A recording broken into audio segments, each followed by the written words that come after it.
nuestros ojos y vamos a darle gracias a Dios. Padre, te damos gracias, oh Dios, te damos gracias, Señor, por este día precioso que comienza, Señor. Gracias porque nos has, Señor, gracias, Padre precioso. También te queremos pedir, Padre precioso, que seas tú, Señor, tocando los corazones de aquellas personas que aún no te conocen, de aquel vecino, de aquel amigo, Señor, de aquel esposo, de aquella esposa, Señor, que aún, Señor, no llega a tus pies, Señor, de aquellos hijos, Padre precioso, pero nosotros seguimos, Señor, clamándote a ti, Señor, que coloque tu mano poderosa, Señor, y toque cada corazón, Señor, y lo traiga también, Señor, y lo añida, Señor, a los que han de ser salvos, Padre precioso. Gracias te damos, Señor, ahora que vamos a alabarte, que vamos a bendecirte, Señor, lo hacemos de todo corazón, porque en esta mañana rendimos nuestro corazón a ti, Señor, y te ensaltamos, y te adoramos, y te glorificamos. Amén. Amén. Vamos a entonar el himno que cantamos la semana pasada en un principio. Tienen que saber, recordando que la semana pasada le dimos en 2 Corintios 5, del 14 al 15, que el amor de Cristo nos constriñe. Por lo cual, si Cristo murió por todos, todos tienen que saber de Cristo.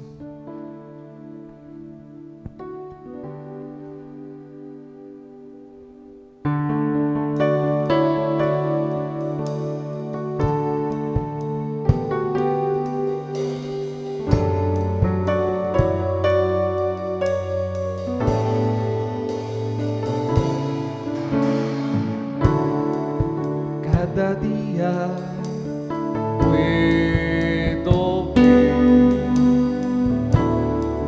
en sus ojos el sufrir, gente llena de dolor y sin rumbo aquí.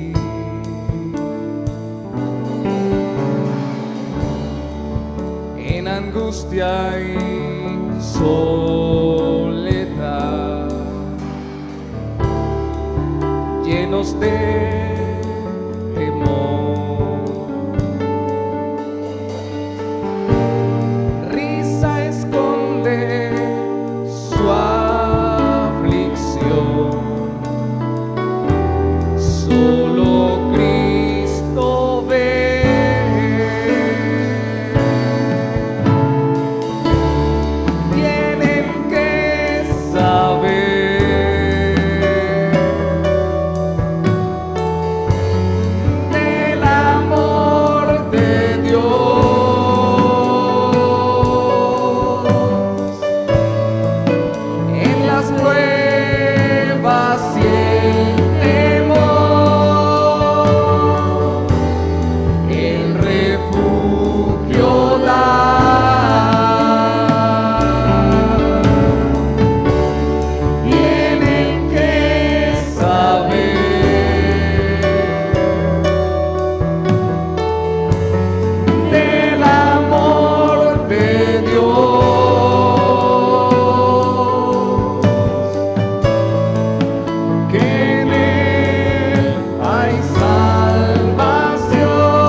Nos llama a brillar en un mundo de confusión. Nada igual a Él llevar vida que perdido está. Su amor podemos ver que sufriendo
Bienvenidos de nuevo. Tienen que saber del amor de Dios los que nos escuchan. Vamos a sentarnos un momento, les voy a pedir que abran sus Biblias en Isaías, así como estamos sentaditos, para tener esta lectura y luego volvernos a poner de pie para seguir alabando al Señor.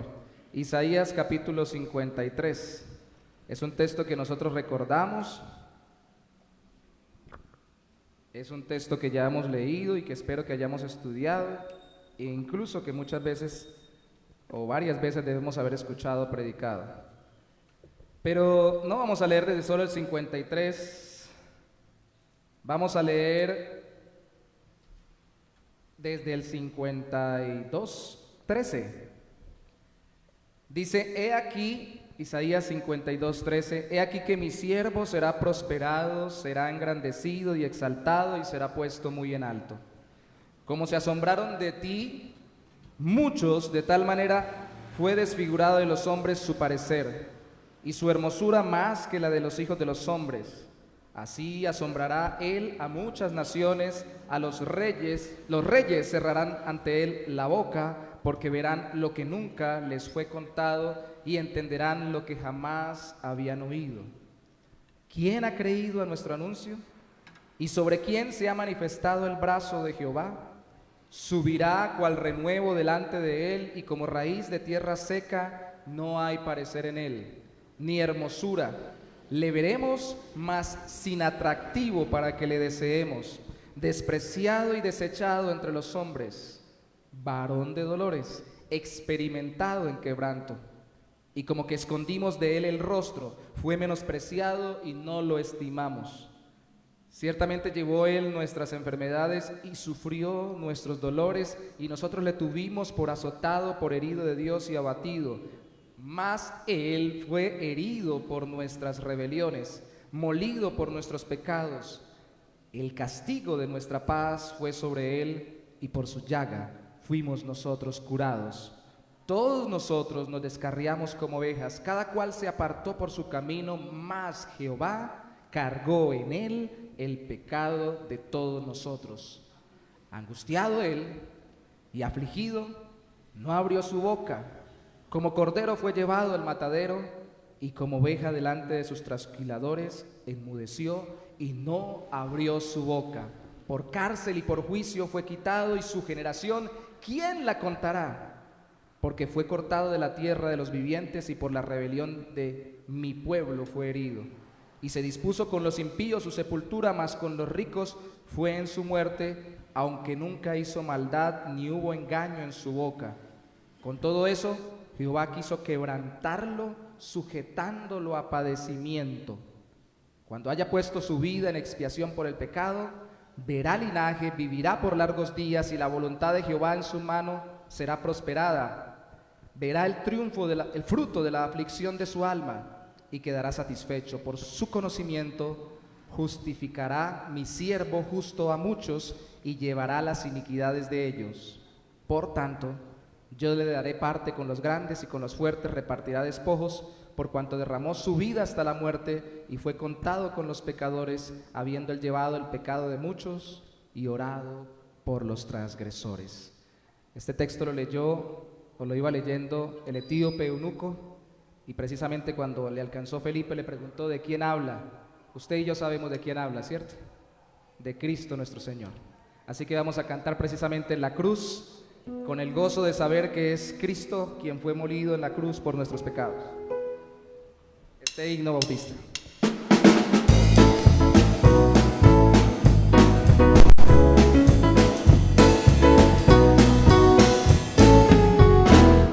Herido, triste a Jesús, mostréle mi dolor.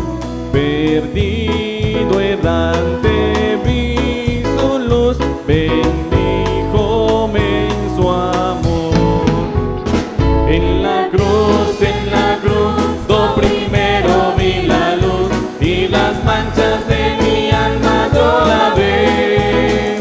Fue allí por fe, vi a Jesús, y siempre feliz con él seré. Sobre una cruz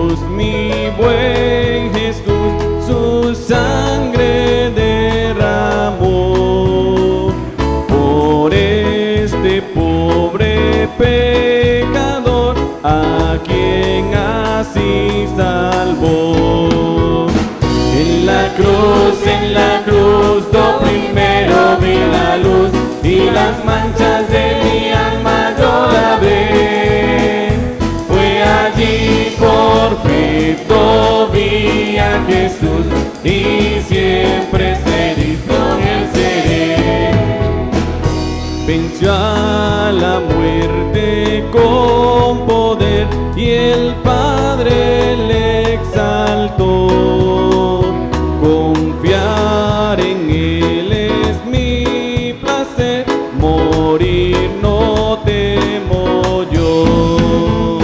En la cruz lo primero vi la luz y las manchas de mi alma yo lavé. Fue allí por fin vi a Jesús y siempre feliz con él seré.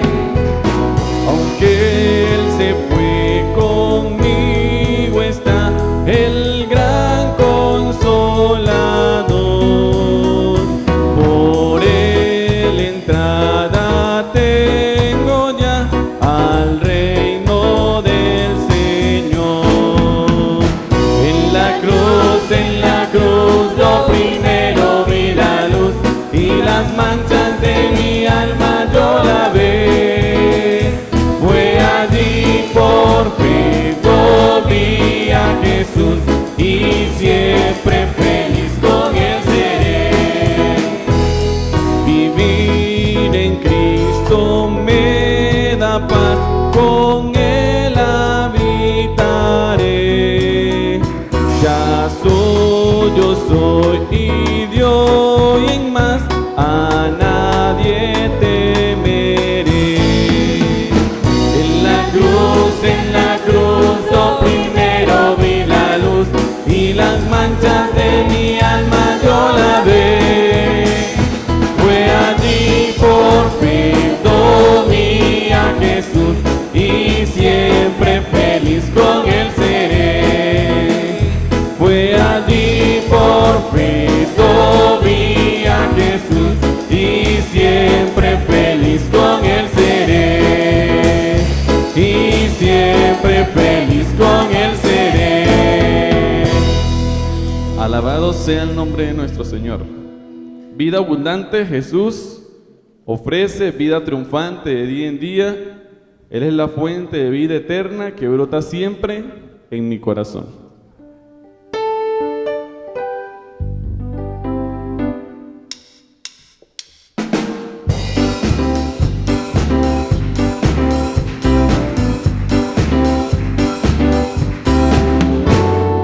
Vida abundante Jesús ofrece, vida triunfante de día en día.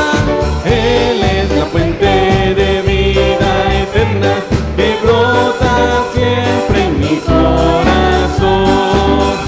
En la cruz murió mi Jesús, con su muerte vida me dio. Por su gracia me transformó y la vida abundante me concedió. Vida abundante Jesús ofrece, vida triunfante de día en día.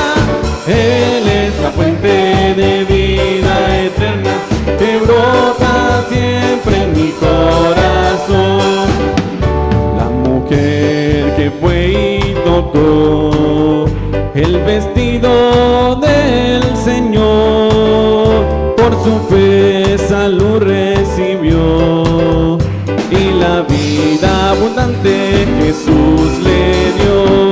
Vida abundante Jesús ofrece, vida triunfante de día en día.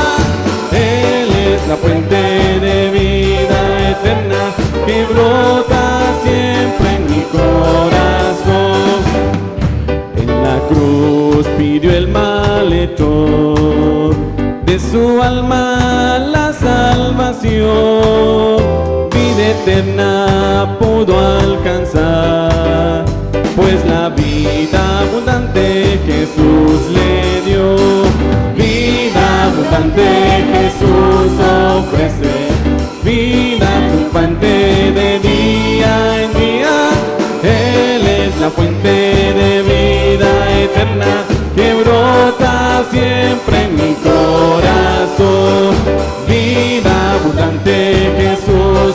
ofrece vida triunfante de día en día. Él es la fuente de vida eterna que brota siempre en mi corazón. Gloria sea al Señor. Hermanos, nuevamente, con permiso, quería que leyéramos en nuestras Biblias, o quien se lo sepa de memoria, el Salmo 23, lo digamos a una sola voz. En esta mañana, los que no se lo aprendan de memoria, ahí está en las Biblias, el Salmo 23 solamente tiene 6 versículos. Jehová es mi pastor, ¿sí? ¿Todos lo tienen? Leemos a la autoridad del Padre, o lo decimos en el nombre del Padre, y del Hijo, y del Espíritu Santo. Amén. Jehová es mi pastor, nada me faltará. En lugares de dedicados pastos me hará descansar. Junto a aguas de reposo me pastoreará. Confortará mi alma. Me guiará por sendas de justicia por amor a su nombre. Aunque ande en valle de sombra de muerte, no temeré mal alguno, porque tú estarás conmigo. Tu vara y tu callado me infundirán aliento. Aderezas mesas delante de mí en presencia de mis angustiadores. Unges mi cabeza con aceite, mi copa está rebosando. Ciertamente el bien y la misericordia me seguirán todos los días de mi vida, y en la casa de Jehová moraré por largos días. Amén. Asimismo vamos a estar entonando este cántico para la gloria del Señor.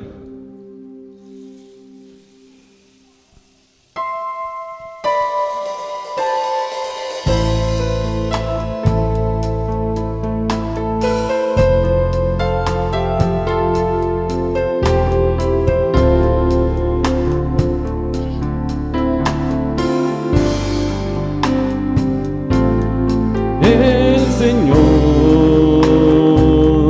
es mi pastor,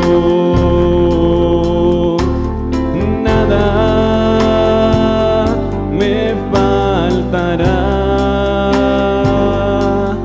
El Señor es mi pastor, en pastos delicados Él me hará descansar. Junto a aguas de reposo me pastoreará. Confortará mi alma. Me guiará por sendas de justicia por amor de su nombre.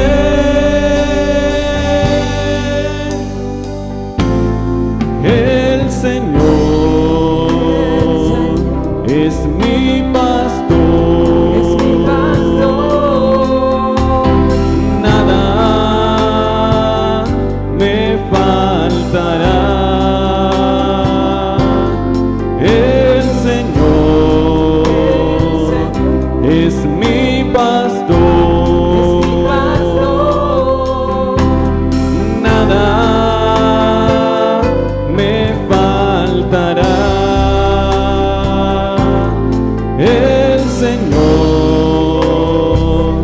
es mi pastor, en pastos delicados Él me hará descansar. Junto a aguas de reposo me pastoreará.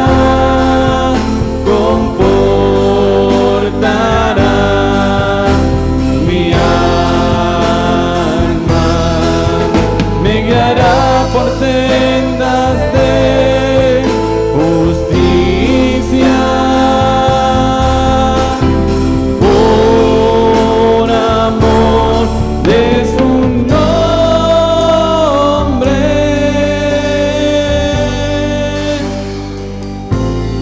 El Señor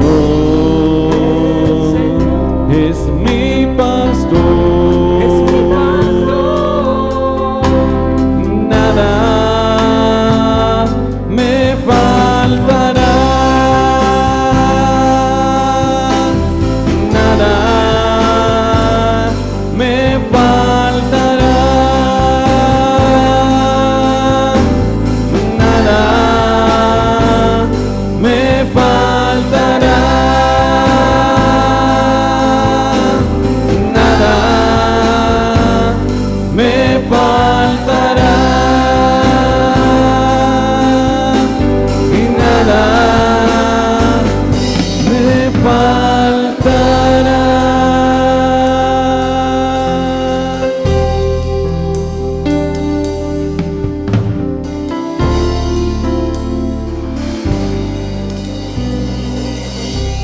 Digno eres tú, Señor, de toda alabanza. Como en un momento entonamos el Salmo 23,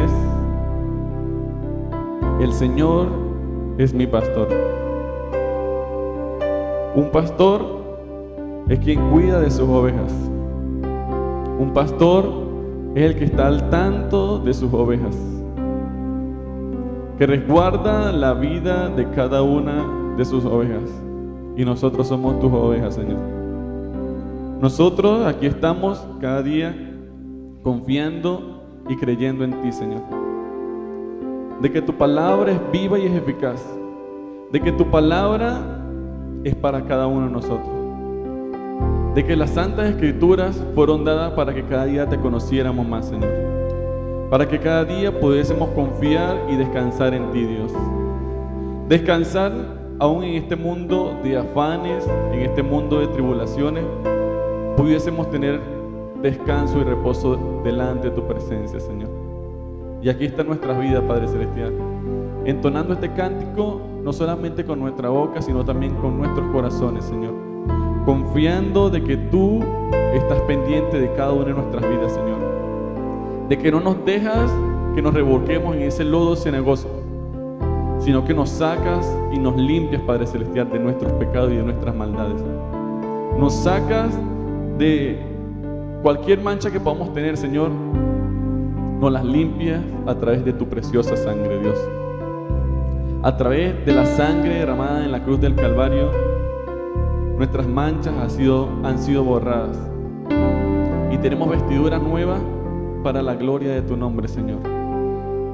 Tan blanco como la nieve, Señor, son nuestras vestiduras cuando tu Hijo Jesucristo pagó el precio de cada uno de nosotros. Pagó el precio, y el precio de muerte, y un precio a través de un sacrificio. Siendo Dios, viviendo una vida completa y plenamente justa, pagó el precio de nuestro pecado. Pagó el precio de nuestra maldad, de nuestra iniquidad, la cual nos separaba delante de tu presencia, Señor, por la cual nosotros no podemos llegar a suplicar delante de tu trono, Señor. Pero aún así tu amor infinito, en tu misericordia, Señor, diste a tu Hijo único para morir por mi vida, Señor. Aunque mi vida no tenía sentido, aunque mi vida, cada día te digo, Señor, que en ese momento yo no sabría en qué lugar anduviese en este momento, Señor. En qué lugares, concurriendo qué cosas, haciendo qué cosas anduviésemos en este momento, Señor, si no hubiese sido porque tú nos llamaste, Señor, hasta tu luz admirable. Anduviésemos en el mundo disfrutando de los placeres terrenales y alejados de tu presencia, Señor. Como entonábamos el otro cántico, que risa esconde nuestro sufrimiento y nuestro dolor, disfrutando de cosas terrenales que a la larga no nos traen ningún provecho, disfrutando de cosas que a la larga no nos benefician, Señor, porque no son de beneficio para nuestra vida espiritual.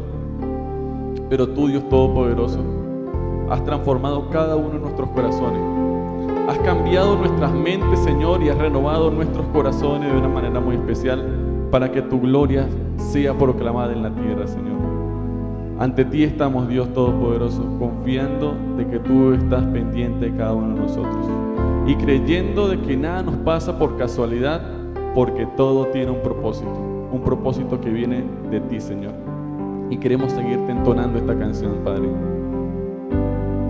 El Señor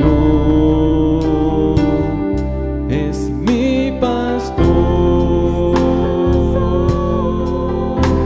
nada me faltará. El Señor es mi pastor.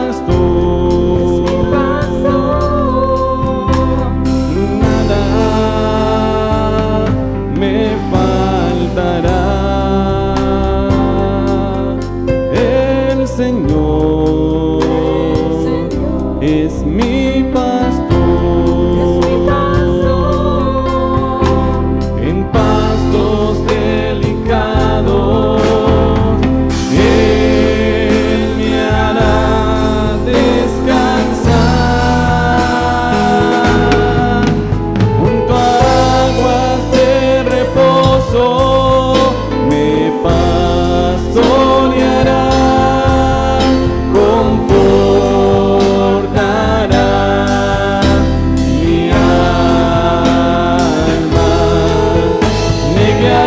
Por sendas de justicia, por amor de su nombre.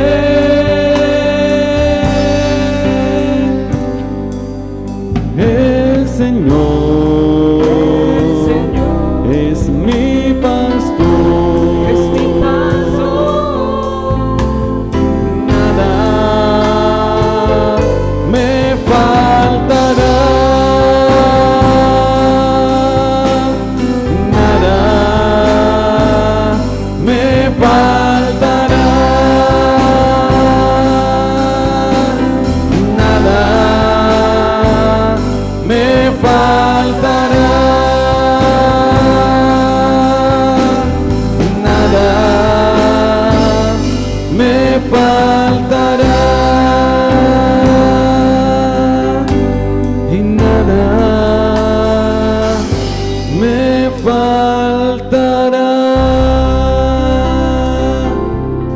Tú sabes, Señor, que puede ser que nos falte dinero, vestido, calzado, cosas materiales, pero si te tenemos a ti, nada nos ha de faltar. En tu Hijo amado Jesucristo confiamos y creemos en tu palabra, Dios. Para ti sea toda la gloria desde ahora y para siempre. Amén.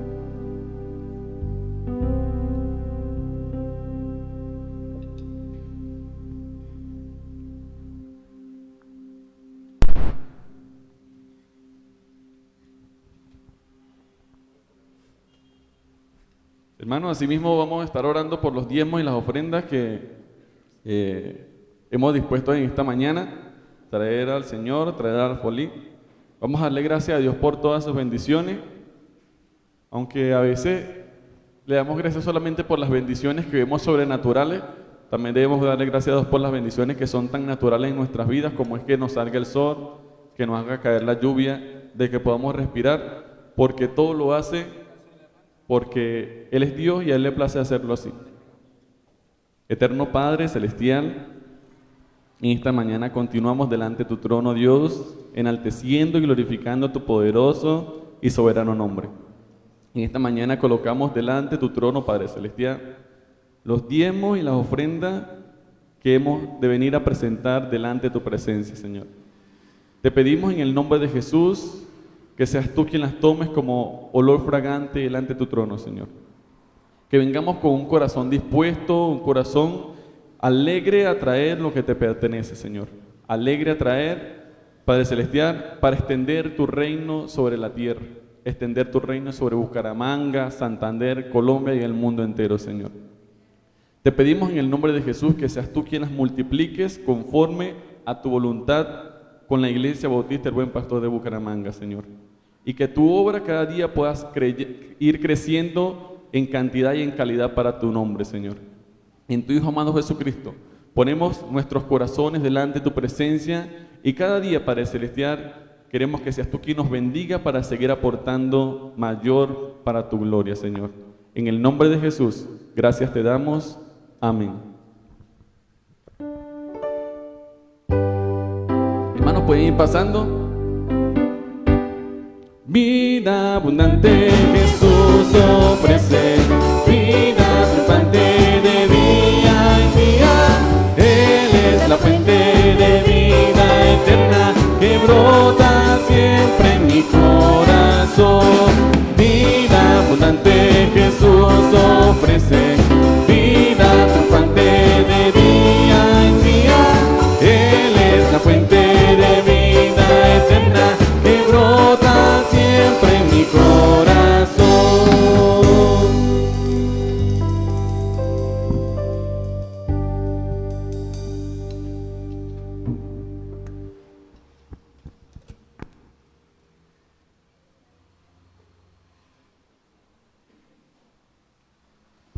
Gloria a Dios. Vamos a dar los anuncios de la semana. El día martes, de martes a sábado, hay devocional de 6 a 6:30. El martes también hay reunión en la casa de la hermana Natalia a las 6:30. El día miércoles hay culto de oración y enseñanza bíblica. El día jueves hay reunión en la casa del hermano Dayán a las 4 de la tarde y también tenemos reunión de mujeres a las 8 de la noche por Zoom. El día viernes también nos estamos reuniendo en la casa de la hermana Leila, que ya empezamos a reunirnos allá. Entonces este viernes, con el favor de Dios, estaremos reuniéndonos a las 7 de la noche. El día domingo nuevamente en este lugar a las 9 de la mañana es la enseñanza de liderazgos y a las 10 el culto congregacional. Amén. Entonces vamos a estar orando por el pastor y no solamente, como dijo el pastor, por él, sino por todos los pastores de sana doctrina que están llevando en varias partes el mensaje, para que el Señor sea bendiciéndolos y llenándolos más de sabiduría. Amén. Soberano Dios, te damos gracias, Señor. Gracias, gracias, oh Padre precioso, por esta mañana hermosa, mañana maravillosa, donde oh Dios, nos regocijamos, Señor, cantándote, adorándote, ensaltándote, papá lindo y hermoso, Señor. En esta mañana también queremos, Señor, que seas tú bendiciendo, Señor, la vida del pastor, la vida de cada pastor de sana doctrina, Señor, aún aquellos que se han apartado de tus caminos, Señor, por favor, que seas tú trayéndolos nuevamente, Señor, a tu casa, Padre precioso, hermoso Rey. Bendecimos la vida del pastor, Señor. La bendecimos, Señor, bendecimos la familia, sus hijos, Señor, oh Dios de los cielos, sus finanzas, Padre precioso, la bendecimos en el nombre poderoso de Jesús, que esa palabra que Él trae, Señor, a través de su Santo Espíritu, Señor, que le ha regalado a Él, oh Dios de los cielos, para que Él, Señor, la exponga, Señor, en esta mañana a cada uno de nosotros, Señor. Que esa palabra que es pan, Señor, que esa palabra que es vida, Señor, que es pan espiritual para cada uno de nosotros, Señor, llegue a nuestros corazones, oh Dios. Padre precioso, háblanos en esta mañana, Señor, conforme sea la voluntad tuya, Señor, conforme sea la necesidad de cada uno de nosotros en esta mañana. En el nombre de Jesús de Nazareno te lo pedimos y te damos gracias. Amén. Muy buenos días, Dios los bendiga. ¿Cómo están? Qué bueno.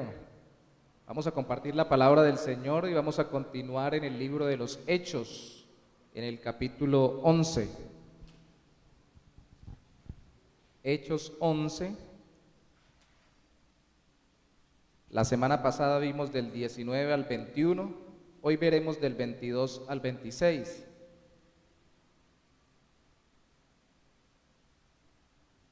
Pero para tener obviamente el contexto más directo, vamos a leer de nuevo del 19 hasta el 26. Hechos 11, del 19 al 26. Dice la Biblia: ahora bien, los que habían sido esparcidos a causa de la persecución que hubo con motivo de Esteban, pasaron hasta Fenicia, Chipre y Antioquía, no hablando a nadie la palabra, sino solo a los judíos. Pero había entre ellos unos varones de Chipre y de Cirene, los cuales cuando entraron en Antioquía, hablaron también a los griegos, anunciando el evangelio del Señor Jesús. Y la mano del Señor estaba con ellos, y gran número creyó y se convirtió al Señor. Llegó la noticia de estas cosas a oídos de la iglesia que estaba en Jerusalén, y enviaron a Bernabé que fuese a Antioquía.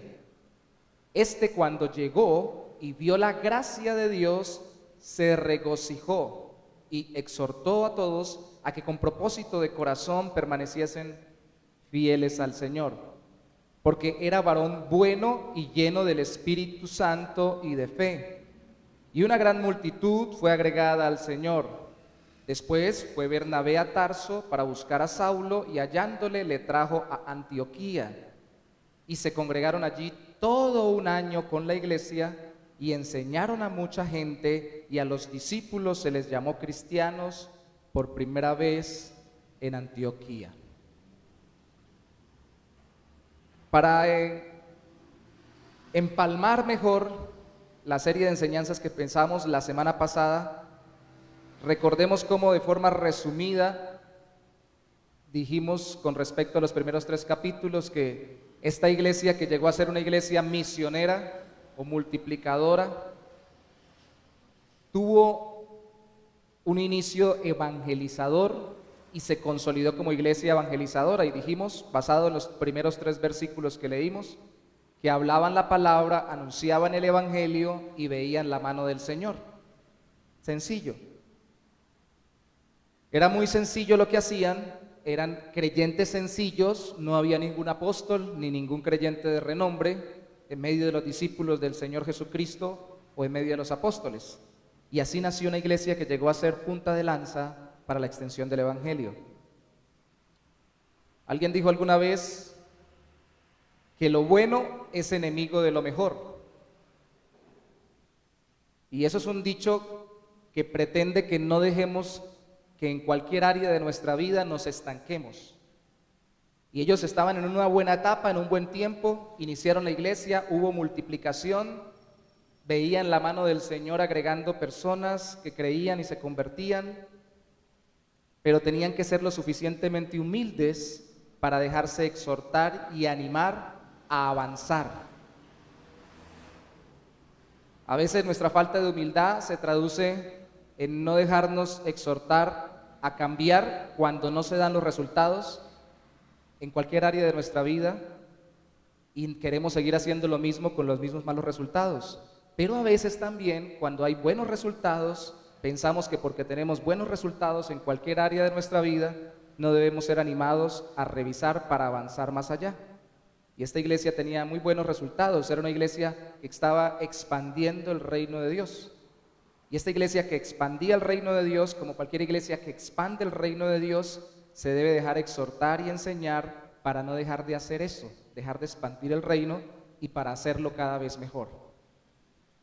Y aquí, independientemente de los resultados que cualquier congregación tenga, en numéricos y cuantitativos y cualitativos, es muy importante que seamos enseñables, y es nuestro mensaje de hoy, una iglesia que no solamente era evangelizadora, sino una iglesia enseñable.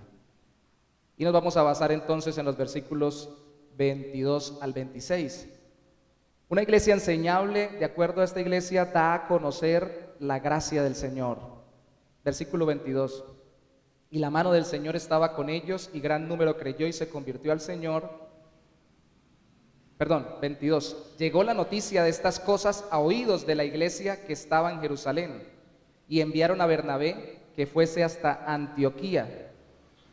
Este, cuando llegó y vio la gracia de Dios, Entonces lo que se había descrito hasta el versículo 21 o en el versículo 21 como la mano del Señor que llegó a oídos de los creyentes en Jerusalén o de la iglesia de Jerusalén, de acuerdo al inicio del versículo 23, era producto de la gracia del Señor. La iglesia de Jerusalén oyó sobre aquello que Bernabé luego vio.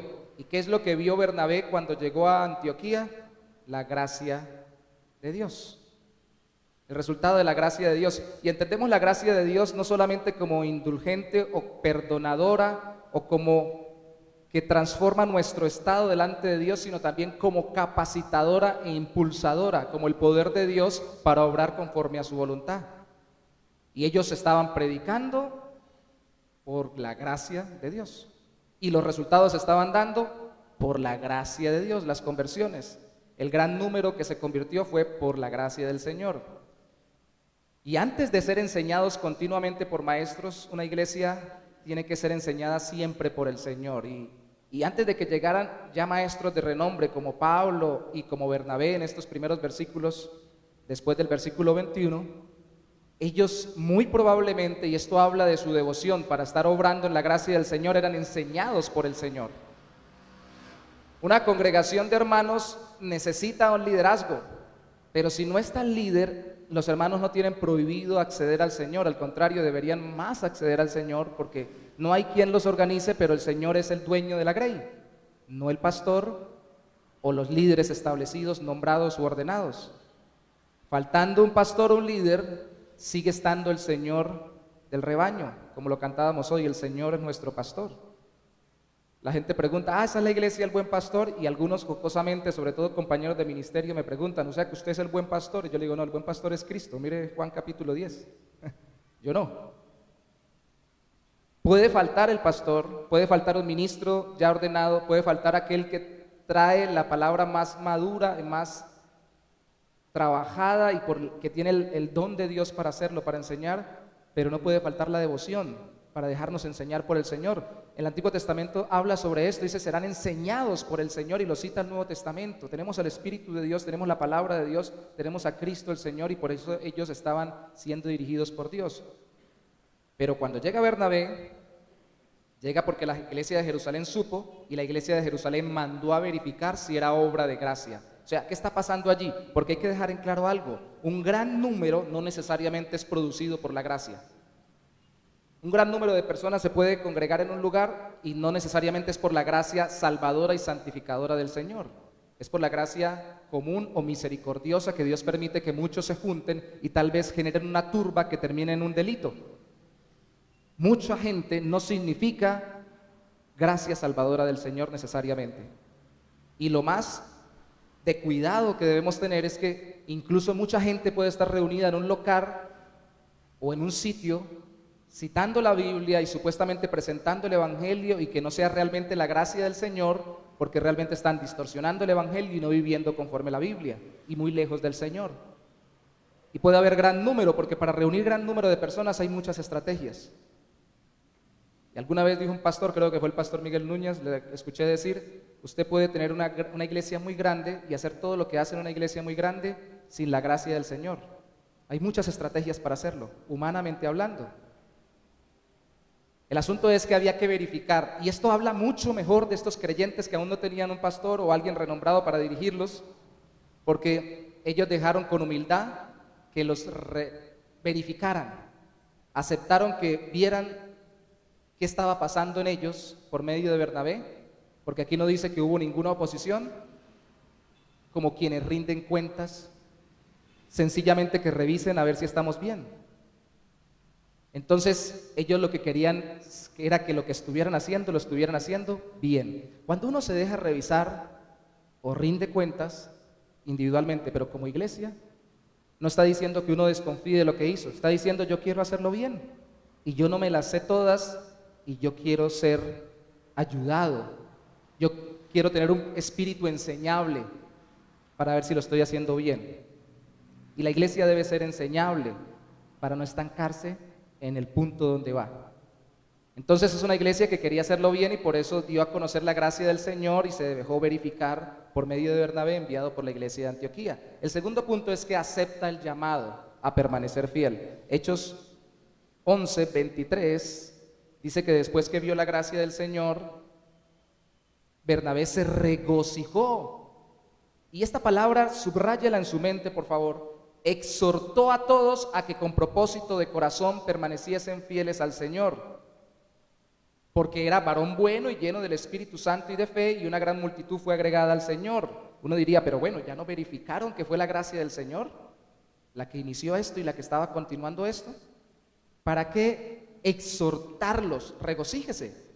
Pero ¿para qué exhortarlos si ellos ya están siendo fieles? Bueno, la alegría de verlos fieles en el Evangelio y en Cristo no le impidió a Bernabé animarlos a que siguieran siendo fieles.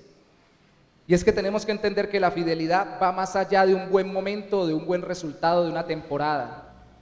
Es para todo tipo de circunstancias, y por ello necesitamos que se nos anime siempre a ser fieles. Claro, los primeros animadores debemos ser nosotros, de nosotros mismos. Somos nosotros los que tenemos que predicarnos el Evangelio y animarnos con la gracia del Señor, porque el Señor es bueno y para siempre es su misericordia, y la ha dado por medio de Cristo, no solo para salvarnos, sino para usarnos para la vida de otros también, para que otros lo conozcan.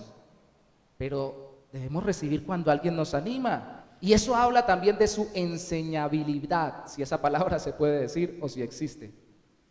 El asunto es que se dejaban animar o exhortar. Alguien podría decir, yo estoy siendo ya fiel. A mí no me diga, dígale a otro que sea fiel. Yo ya estoy siendo fiel y mire las cosas que están pasando. Mire nuestra iglesia cómo va de bien. Ellos fueron animados. Y la palabra, cuando digo animar, es una forma en que traduce en otras versiones bíblicas la palabra exhortó, animó. Y esa palabra es muy importante, porque ¿qué tipo de ánimo le dio o cómo los animó? Los animó a que con propósito de corazón permaneciesen fieles al Señor, porque puede ser que una persona externamente parezca ser fiel, pero no lo sea de corazón. Puede ser uno fiel de apariencias y no fiel de corazón. Puede estar uno cuerpo presente y alma ausente. Puede uno estar haciendo todo externamente lo necesario para mostrar que sí está caminando con el Señor y estar lejos su corazón de Dios, porque se le puede volver una monotonía. Y por eso es que necesita ser uno permanentemente exhortado o animado. Todos necesitamos ser permanentemente exhortados o animados. El método de Dios es el hombre y tanto, o el ser humano, y tanto que él mismo se hizo ser humano para salvarnos. Necesitamos seres humanos a nuestro alrededor que nos exhorten. Y cuando es todo un conjunto de seres humanos llamado congregación, los que están teniendo un buen tiempo en Dios, aún todavía necesitan seguir siendo exhortados a continuar siendo fieles. Lo necesitamos para ser fieles de corazón, para revisar nuestras motivaciones. Y además la fidelidad de Bernabé respaldó sus palabras y trajo más fieles. Ay, hermano, usted puede decir, por favor, hermanos, sean honestos. Y usted puede ser deshonesto. Lastimosamente puede pasar. Usted puede decir, por favor, sean serios. Usted puede ser una persona que no sea responsable y seria, diciendo eso, sean serios. Usted puede decir cantidad de cosas de labios para afuera y no vivirlo. Y por la gracia del Señor, simplemente si es una exhortación basada en la Biblia y la persona camina con el Señor por la fe en Cristo, va a querer tomarla, pero realmente el impacto más grande es la transmisión de vida a través de la vida de Cristo a través de la vida del que hace la exhortación. ¿Qué tipo de personas los estaba exhortando o los estaba animando? Versículo 24, un varón bueno. ¿Qué tipo de bondad? Era muy buena gente. Dice ahí mismo, lleno del Espíritu Santo y de fe. Por lo general, como lo hemos dicho muchas veces, desde el Antiguo Testamento los paralelismos siguen estando allí, no solamente en la literatura poética, y siguen existiendo frases que luego con la siguiente frase, de acuerdo a la forma de pensar de los judíos y de redactar, corroboran o profundizan qué es lo que se quiso decir. Era bueno, ¿y en qué consistía la bondad de Bernabé? En que estaba lleno del Espíritu Santo. ¿Y a qué equivalía el estar lleno del Espíritu Santo? Del Espíritu Santo y de fe. De acuerdo a nuestra mentalidad occidental, por lo general decimos, una cosa es estar lleno del Espíritu Santo y otra cosa es estar llena de fe, y unamos las dos, y ambas las tenía Bernabé. Muy probablemente lo que está aquí es acumulando términos para querer decir lo mismo, de acuerdo a la mentalidad oriental y especialmente judaica del tiempo en el que está redactando Lucas, aunque no era judío, y se entiende que el ser lleno del Espíritu Santo de parte de Bernabé, o que tenía Bernabé, era ser lleno de fe. de confianza en el Señor. Y yo ando en una lucha con mi propio corazón y con los corazones de los demás hermanos que permiten que caminemos juntos en el Señor, para no solamente entender fe como el acto simple de creer, que es cierto, es parte de la fe, o no solamente entender fe como el acto sencillo de entender, porque también involucra entendimiento, lo que Dios dice en su palabra, en lo más básico y hasta lo más profundo, sino unir esas dos cosas y confiar. No solamente entender y creer lo que dice, sino confiar y vivir confiando cada vez más en lo que dice el Señor. Eso es una vida de fe. Y ser lleno del Espíritu Santo, eso es cada día más confiar en el Señor en todas las áreas de nuestra vida. Y eso hace que nuestro carácter sea un carácter bondadoso como el de Bernabé. Y la fe es la base de la fidelidad. En esta porción de la Escritura, en el versículo 23, fieles al Señor no sale de la palabra griega que también se utiliza para fe, pero la mayoría de las veces en el Nuevo Testamento sale de la misma raíz, porque la confianza en el Señor me hace ser una persona confiable ante los demás. Entre más confío en el Señor, más me dejo dirigir por Él y más me hago confiable ante los otros. Ese es el secreto de la confiabilidad, ese es el secreto de la bondad delante de los demás.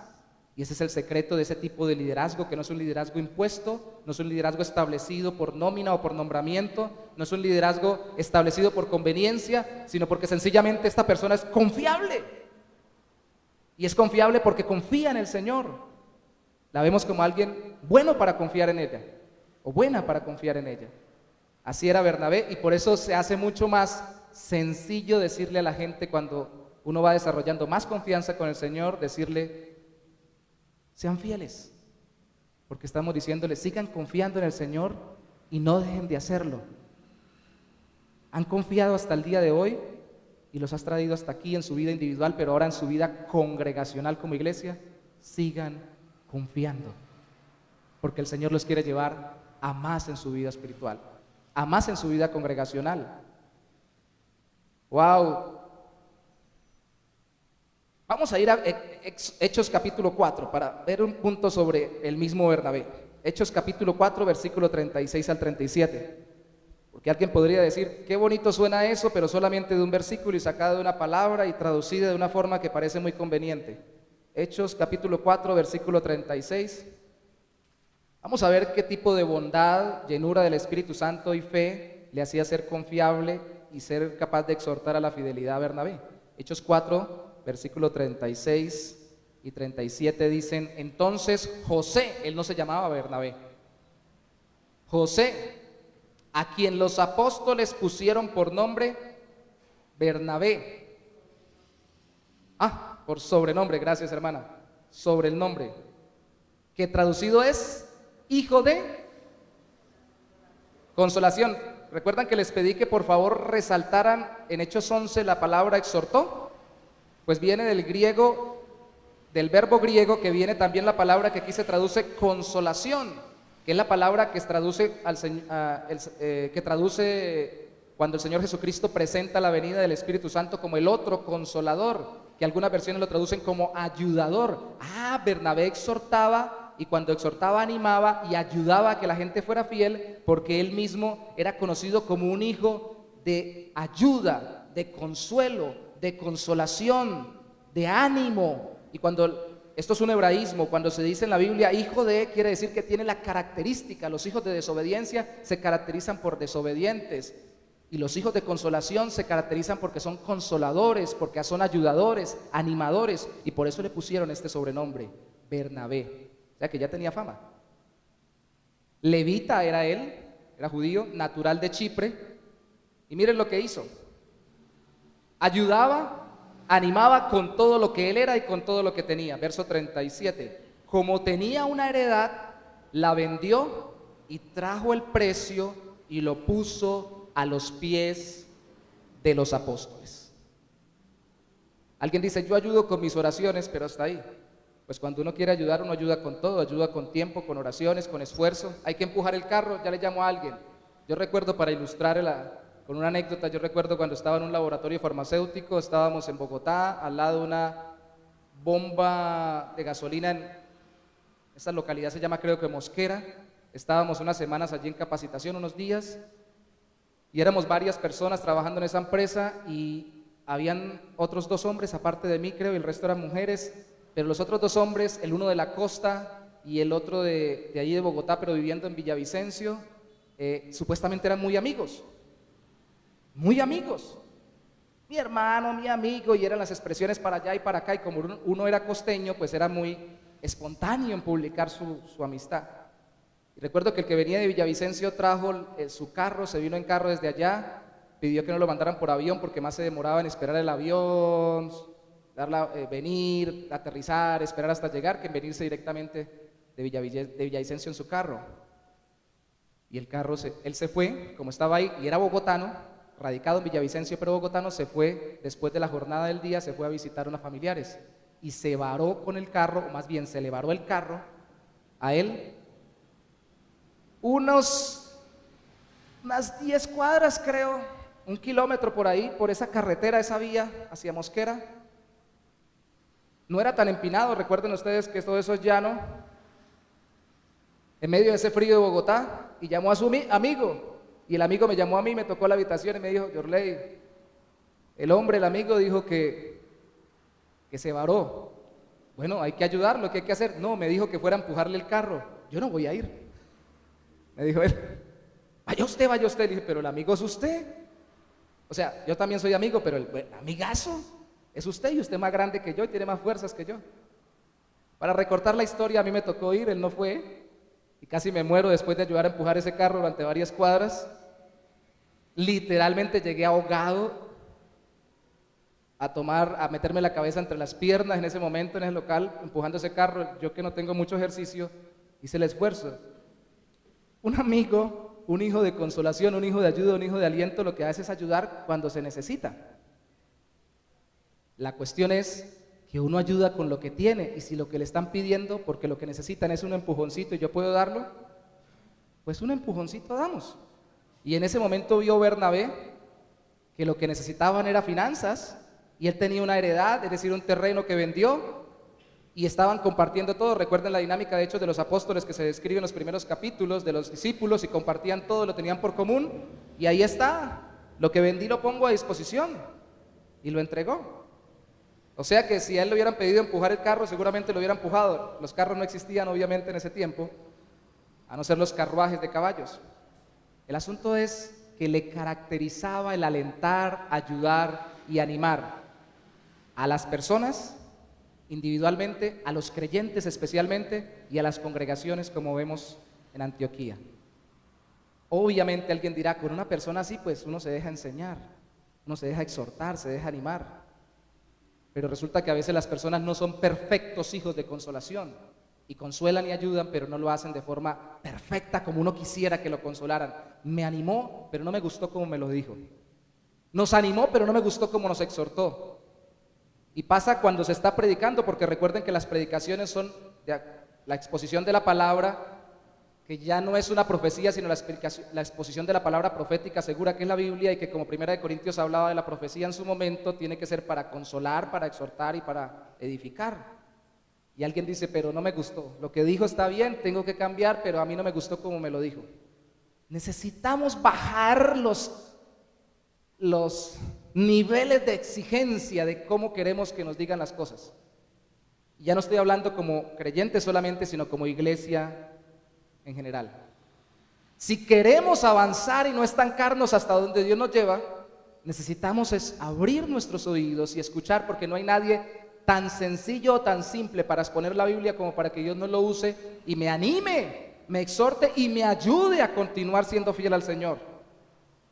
Por muy sencilla que sea su exposición de la Biblia, con tal de que no sea una herejía, con tal de que no esté mal aplicada, con tal de que no esté yendo en contra de la sana doctrina bíblica del Evangelio, y cristológica y cristocéntrica y bibliocéntrica, no hay problema. Por sencillo que sea, me puede animar. Así que todo tipo de predicador me puede servir, con tal de que sea un hombre que Dios usa para ayudar o para animar, o una persona que Dios usa para animar o para ayudar. El asunto aquí es que vamos al capítulo 9, esto siguió haciéndolo Bernabé, eso no fue en ese momento. Si alguien diría, bueno, dio ahí alguito de dinero y todo el mundo creía que era muy ayudador. No, el hombre estaba pendiente de ver en qué podía ayudar individualmente para la congregación. Hechos 9, 26, después que Saulo escapa porque empezó a predicar el evangelio, a este capítulo 9 volveremos en el último punto también. Dice Hechos 9, 26 que cuando llegó a Jerusalén, Pablo trataba de juntarse con los discípulos, pero todos le tenían miedo, es claro, no creyendo que fuese discípulo, porque antes él perseguía a los discípulos. Pero mire quién salió a ayudarlo. Entonces Bernabé, el hijo de ayuda, el de consolación, tomándole, lo trajo a los apóstoles. ¿Cómo hace falta Bernabés, no? Para mantener las conexiones entre hermanos, entre iglesias, dentro de la iglesia. Necesitamos ser más Bernabé todos. Tomándole, lo trajo a los apóstoles y les contó cómo Saulo había visto en el camino al Señor, el cual le había hablado, y cómo en Damasco había hablado valerosamente en el nombre de Jesús. Y fíjense que Pablo podía hablar. Tan podía hablar y tan sabía hablar y tan impactado estaba por el Señor que estaba predicando tan pronto se convirtió a Cristo. Empezó a predicar de Cristo. Pero él es el que habla por Pablo y narra su conversión. Porque él era el que había desarrollado un testimonio de confiabilidad, porque tendía a ayudar a todos los demás. Hermanos, él ayudaba a los creyentes porque quería que la iglesia no se estancara y avanzara. Tenemos que enfocar nuestras ayudas entre hermanos y en todos los aspectos, también el físico, también el laboral, también el emocional, también el de salud, todos los aspectos como algo que beneficia cuando nos ayudamos entre hermanos a la congregación, aunque no sea directamente involucrado con un culto o con un servicio. Cuando nos ayudamos entre hermanos estamos ayudando a la iglesia entera.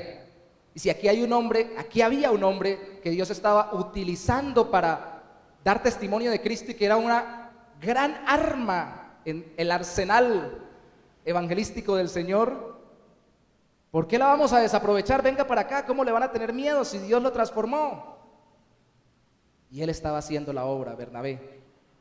La iglesia de Antioquía pudo no haber escuchado a Bernabé porque ellos podrían haber dicho, como lo dije hace un rato en el primer punto, que ya eran fieles.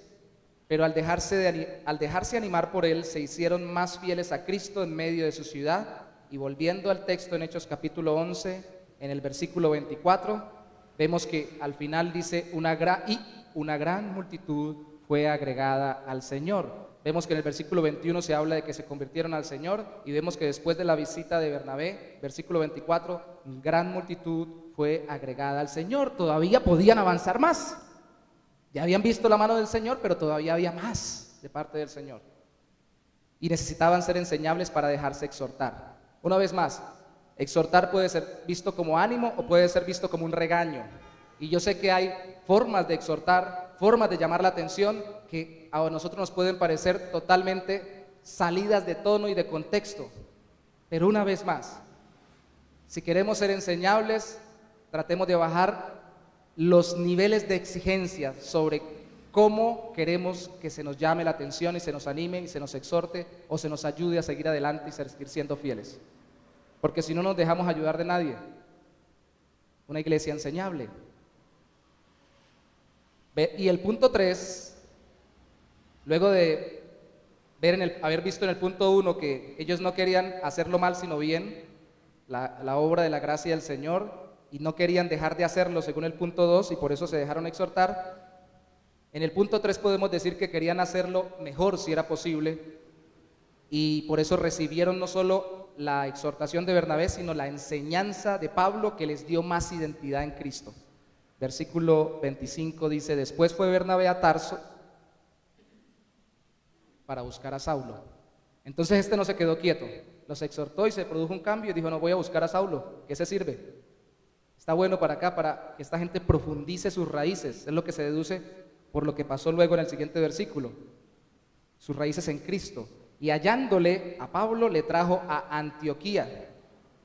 Pablo se congregó y enseñó más sobre Cristo a muchos, de acuerdo al versículo 26 que dice, y se congregaron allí todo un año con la iglesia y enseñaron a mucha gente. Y esto lo hizo Pablo por primera vez, ¿no? Ahí como tienen cerquita Hechos 9, regresemos a Hechos 9 y nos damos cuenta que versículos antes del 26 que leímos, en el versículo 20, dice que enseguida, después de convertido, después de que se encontró al Señor y que el Señor lo llamó, enseguida Pablo predicaba a Cristo en las sinagogas diciendo que este era el Hijo de Dios. Y si salta al versículo 22, se da cuenta que Saulo mucho más se esforzaba y confundía a los judíos que moraban en Damasco, demostrando que Jesús era el Cristo. La predicación de Pablo era una predicación evangélica y evangelística, porque narraba el evangelio centrado en Cristo y porque hacía el llamado a que se convirtieran centrado en Cristo, enseñando quién era Cristo. Les decía, de acuerdo al versículo 20, que era el Hijo de Dios, y de acuerdo al versículo 22, que era el Cristo, el Mesías. Hermanos, esto lo hacía todo de diferencia. Él no era un profeta más, Cristo no fue un hombre bueno más, no fue un hijo de consolación como Bernabé, alguien ayudador y colaborador, alguien que nos puede ayudar a cambiar en ciertos aspectos o entender mejor la Biblia en algunos casos, o mejor entender nuestro propósito en este mundo, sino que era Dios hecho hombre en medio de nosotros, y nos iba a decir Cristo, o nos decía, al decirnos quién era Cristo, quién realmente era Dios por medio de Cristo, y quiénes realmente somos nosotros por la necesidad que teníamos y tenemos de Cristo y de su obra para salvarnos. O sea que aquí se conecta todo, el universo entero, todo gira alrededor de la persona de Jesucristo, según la Biblia y según la predicación de Pablo. O sea que Pablo no llegó ahí a afianzar más a los de Antioquía cuando lo llevó Bernabé para empezar, bueno, vamos a hacer una cosa. Como aquí ya la gente ha crecido y ya han evangelizado y han crecido y Pablo y Bernabé ya los exhortó y ahora siguen más fieles, entonces vamos a inventarnos la moda de que se llamen cristianos. No hubo tal moda, esto fue una consecuencia. Lo que se puede deducir entre líneas desde que Pablo se convirtió es que su predicación se centraba en la enseñanza de la persona, de la obra y de las implicaciones de la persona y de la obra de Cristo. Así de sencillo. Pablo se congregó y enseñó más sobre Cristo a muchos. Y alguien podría decir, pero no habían dado testimonio de Cristo, sí, pero podían dar más testimonio entendiendo mucho más profundamente las verdades que ya conocían. Y aquí viene el punto, hermanos. Para ser enseñable, no podemos creer que ya lo que sabemos lo sabemos y ya no podemos saber más. Y ya no podemos aprender más. No, yo ya sé mucho. Yo ya entiendo mucho de Cristo y del Evangelio y de la Biblia, y yo ya creo que no tengo que saber más. Y aquí no se trata de saber otra cosa diferente, paralela y distinta a lo que nos dice la Biblia, sino lo mismo que ellos venían predicando en Hechos 11, Pablo se los profundizó. Los que ya sabían de Cristo profundizaron sobre la identidad de Cristo y su identidad en Cristo. Yo me los imagino ahora dando testimonio, hablando la palabra y anunciando el Evangelio, haciendo más énfasis en Cristo y su obra, lo cual les llevó a que, de acuerdo al versículo 26 del capítulo 11 de Hechos, les llamaran cristianos por primera vez en Antioquía. Si yo veía por ahí a alguien hablando mucho de Herodes, le decía, ese es un herodiano. Si yo veía a alguien por ahí hablando mucho de otra persona, le decía, ese es un taltiano, de acuerdo a la persona que esté hablando, de la que esté hablando, o el personaje al que esté mencionando. Pero si yo veo que su evangelismo y su presentación del anuncio de la salvación de Dios, de la gracia de Dios, del perdón de Dios, de la reconciliación con Dios, de quién es Dios y cómo nosotros necesitamos de Él y quiénes somos nosotros y cómo nos conectamos con Él, se radica y se centra siempre en Cristo, pues a este le digo que es un cristiano. De hecho ya sabemos que existían esas formas de llamarlo, esos términos. Y muchos en la historia paralela a la Biblia creen que este término, como la mayoría de términos, como el término de nuestra denominación bautista, no nacen porque digan, ¡ay, qué chévere! Ese es un cristiano. No, ese es un cristiano. Por lo menos despectivamente, sino también en tono burlesco. Ese no hace hablar sino de un tal Cristo, que es el término griego para el término hebreo Mesías del Antiguo Testamento. que lo que hacía era profundizar cómo en Cristo había cumplido todo, era el heredero de las promesas dadas a Abraham, a Isaac, a Jacob, a David, era el rey glorioso, era el que había conseguido todo, el Dios hecho hombre. Y al decir Cristo se estaba resumiendo en esa palabra todo, pero tenía que explicarse. Esto es lo que hacía Pablo, y al hacerlo con ellos y al ellos empezar a profundizar su identidad en Cristo, pues empezaron a centrar más su evangelismo en Cristo, muy probablemente, y por eso la gente empezó a llamarlos cristianos. De hecho, acabo de tocar la historia bautista, que se cree que precisamente nos llamaron bautistas, así como los anabautistas antes, por el hecho de hacer tanto énfasis en que el bautismo era para creyentes.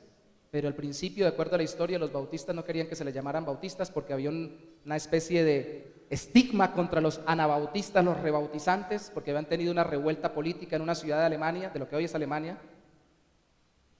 Entonces no querían que se les llamaran así. Ellos querían que se les llamaran la iglesia de creyentes en Cristo, o la iglesia de los bautizados creyentes, pero no se nos digan bautistas. Después, con el testimonio y su fidelidad, terminó volviéndose un nombre que le dio credibilidad a una denominación, siglos después. Y hoy en día puede ser un título para ocultarse detrás de ese título. Yo soy bautista. Uy, ese lee la Biblia, ese sabe mucho, ese entiende la palabra de Dios, y puede que ninguna de las anteriores. Yo soy cristiano. Bueno, ¿y qué hizo Cristo? No sé, pero yo soy cristiano. Fácilmente usted puede sacar un título. El asunto no es ponerse el título, el asunto es que produzcamos, que nos llamen de acuerdo a cómo nos centremos en esa persona, en este caso en Cristo. Y así, entonces nos dejamos enseñar. ¿Quiénes son los maestros que necesitamos en la iglesia? Los que nos profundizan en Cristo y en la obra de Cristo, en el Evangelio, desde todos los puntos de la Biblia y para la aplicación en todas las áreas de la vida a través de la persona de Jesucristo, porque nos van a dar mayor identidad y vamos a tener menos problemas de identidad. ¿Saben eso? Yo no sé quién soy, no sé para dónde voy, no sé cuál es mi propósito en la vida. Es más, no sé si el Señor quería que yo estuviera aquí. ¿Y usted cree en Cristo? Sí, soy cristiano. Pues bueno, vamos a profundizar en qué es lo que usted está profesando. Si usted cree en Cristo, cree que toda la identidad, todo el propósito de su vida, toda la satisfacción de su alma está en esa persona que se llama Jesucristo y le permite disfrutar lo que ahora tiene y no renegar de lo que no tiene y aprovecharlo y seguir avanzando en su vida personal y como iglesia. Se acaba tanto problema de identidad. Pero precisamente, curiosamente, cuando más problemas de identidad tenemos, nos volvemos más susceptibles, sensibles y menos enseñables somos. Ah, no, pero yo ya sé eso, yo quiero es que me digan otra cosa. No. Profundicen lo que usted es en Cristo y profundicen la obra de Cristo sobre su vida. Va a entender mejor a Dios y va a entender su propia vida y va a poder aplicar o desarrollar en todas las áreas de su vida el propósito de Dios para usted. Es ser enseñables. Ellos, los de Antioquía, en Hechos 11, no pensaron saber ya sobre Cristo todo y que ya esto era lo que podía hacer la gracia de Dios con ellos y nada más. Al contrario, quisieron profundizar en esto y muy probablemente se reflejó en su evangelización, como lo dije hace un momento, e hizo que los llamaran cristianos. Un espíritu enseñable quiere saber más. Yo quiero ir concluyendo diciendo algo lo más sencillo posible. Ser enseñable no es no cuestionar lo que se me enseña, sino cuestionarme cuando no quiero saber más de Cristo para poder darlo a conocer mejor. Y yo quiero repetirlo porque eso me suena hasta un trabalenguas a mí mismo. Ser enseñable no es cuestionarme, no es no cuestionarme lo que me están enseñando. Y ya pongo un ejemplo para eso. No es no cuestionar lo que me enseñan. Yo puedo cuestionar como los discípulos de Berea, o como los judíos de Berea, no los discípulos, los judíos de Berea. Sino más bien es cuestionarme a mí mismo cuando no quiero saber más de Cristo, para poder tener más identidad en Él y para poder darlo a conocer mejor. Si yo soy enseñable, quiero saber más y quiero conocer mejor. Y quiero poder presentarlo mucho más y mucho mejor. Por eso las sensibilidades y susceptibilidades entre los cristianos deberían estar muy en el nivel más bajito entre nosotros. Bueno, si me va a enseñar bien. A mí me han dicho así, no me enseñe de esa forma porque a mí no me gusta de esa manera. Y bueno, y yo por ejemplo hablo muy rápido, entonces yo le digo, espere, es que yo hablo rápido, ya bajo el ritmo. Y trata uno de hacerlo de la mejor manera, si hablando despacio, si cantando, si sonriendo, si de forma poética, de forma alegórica, simbólica, con todas las arandelas del asunto, y algunas veces ni con todo eso todavía uno cuando está siendo enseñado permite que otro le enseñe más. Necesitamos ser enseñables. Mire por favor conmigo Hechos 17:11 para corroborar el punto, ya cuando Pablo estaba predicando y que enseñaba al predicar a Cristo a los judíos que Jesucristo era el Mesías.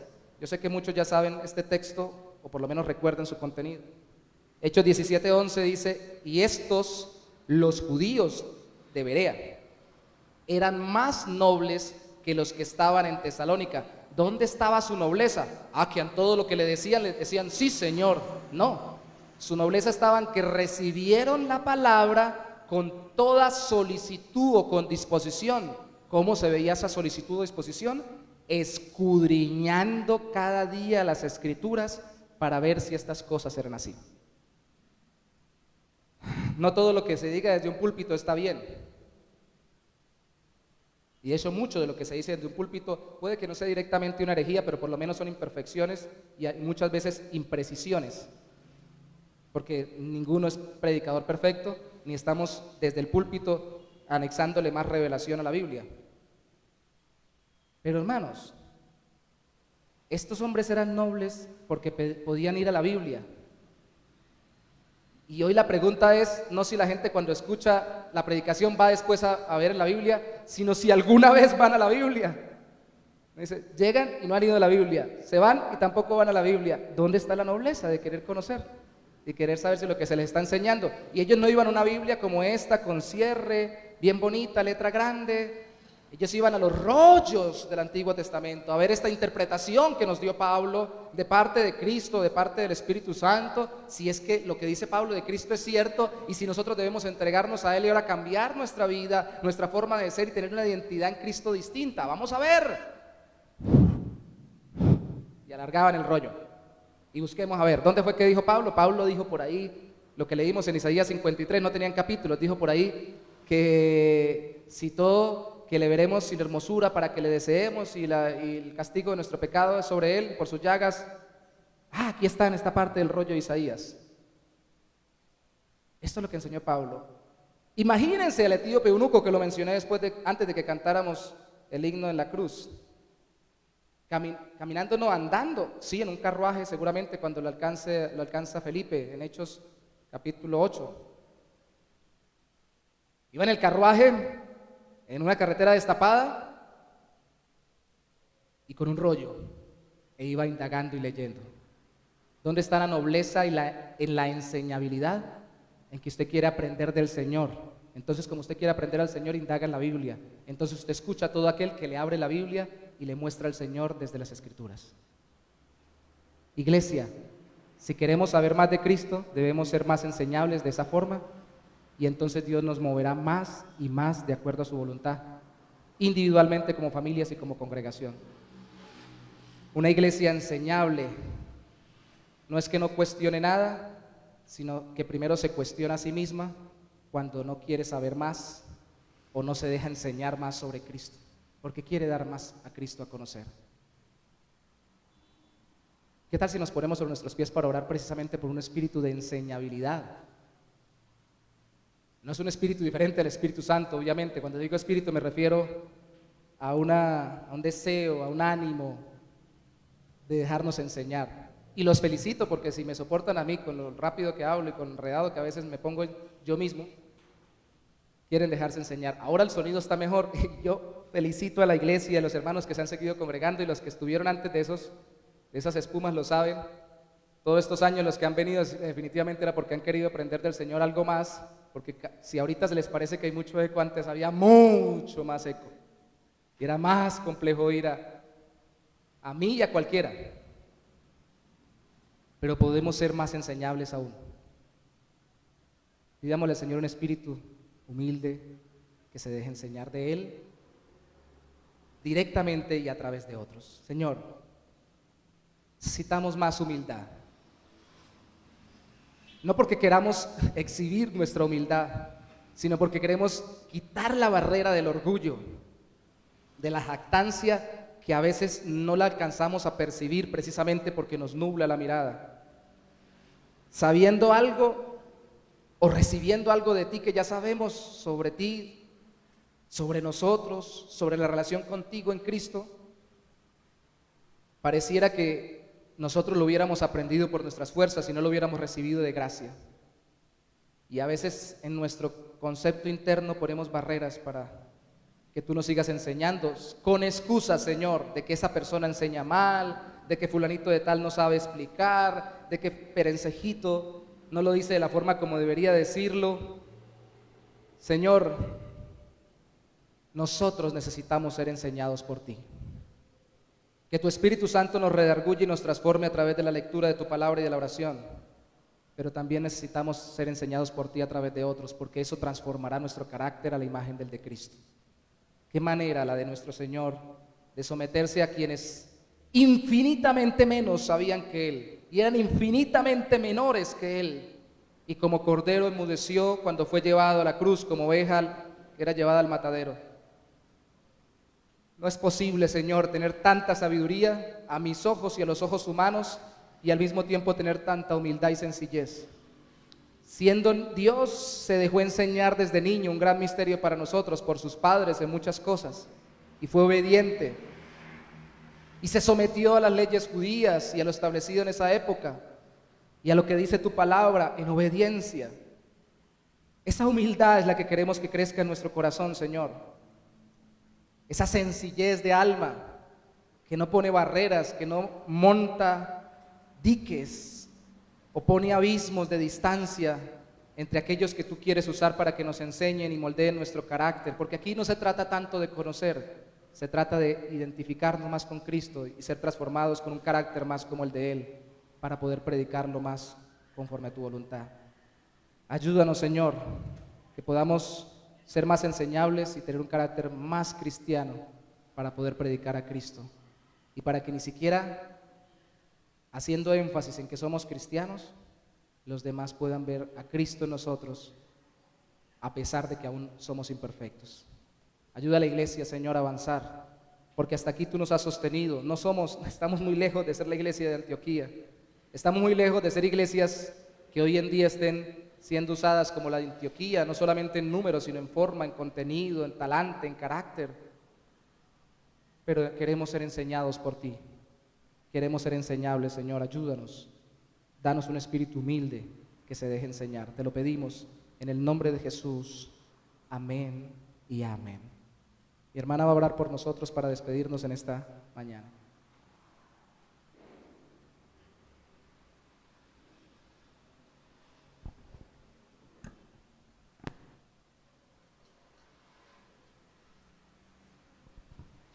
Gloria a Dios. Vamos a orar para ser despedidos. Soberano Dios, te damos gracias. Gracias, Señor, por tu enseñanza en esta mañana. Gracias, Señor, porque nos hablaste, Padre precioso. Sé que nos hablaste a cada uno de nosotros en esta mañana, Señor. Ahora que vamos a salir, Señor, de este lugar, más no de tu presencia, porque tu presencia está, Señor, en nuestros corazones, Padre precioso. Te pido, Señor, que nos lleves a cada uno, Señor, a nuestras casas en paz, en seguridad, Señor. Que el ángel de Jehová, Señor, acampe alrededor de cada uno de nosotros, y que tu Santo Espíritu nos recuerde, Señor, todos los días, Señor, de descudriñar tu palabra, Padre precioso, de meternos, Señor, a descudriñarla, a entenderla, Señor, como tú nos manda, Padre precioso. En el nombre poderoso de tu Hijo amado Jesucristo te lo pedimos. Gracias a ti, Padre, Hijo y Espíritu Santo de Dios. Amén. Dios les bendiga, hermanos. Podemos saludarnos.